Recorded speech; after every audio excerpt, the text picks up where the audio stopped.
เป็ดเหมือนลูกสัตว์เ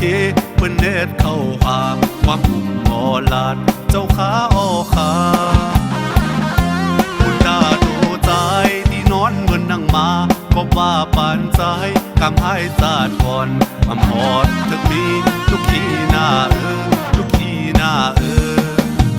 เมื่อมีเงินเต็มท้องปีน้องก็ห้องหาเมื่อยามเฮาตกผ่านหน้าก็เลยเพิ่มหันดีเจอลำตีน้องพอมีเงินเปิ้นไปห้องเป็นปีสั่งมีคำเปิ้นที่ห้องเป็นน้องเบิ่งปีเจ็บต้องเบิ่งน้องยามในต้องไม่ใส่กิ้ว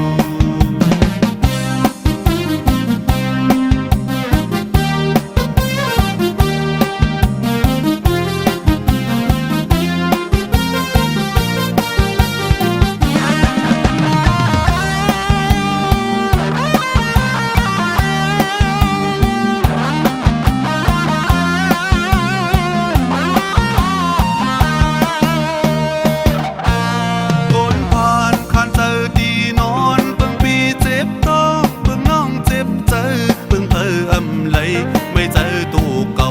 บนเต่าหดหูโกนเจอนั่งเก่าเป็นปีมากูเธอหันก็ขอนหูไหวเป็ดเหมือนลูกสัตว์เปิ้นเน็ดเข้าหาความหมอลาดเจ้าขาอ้อขาคุณตาดูใจ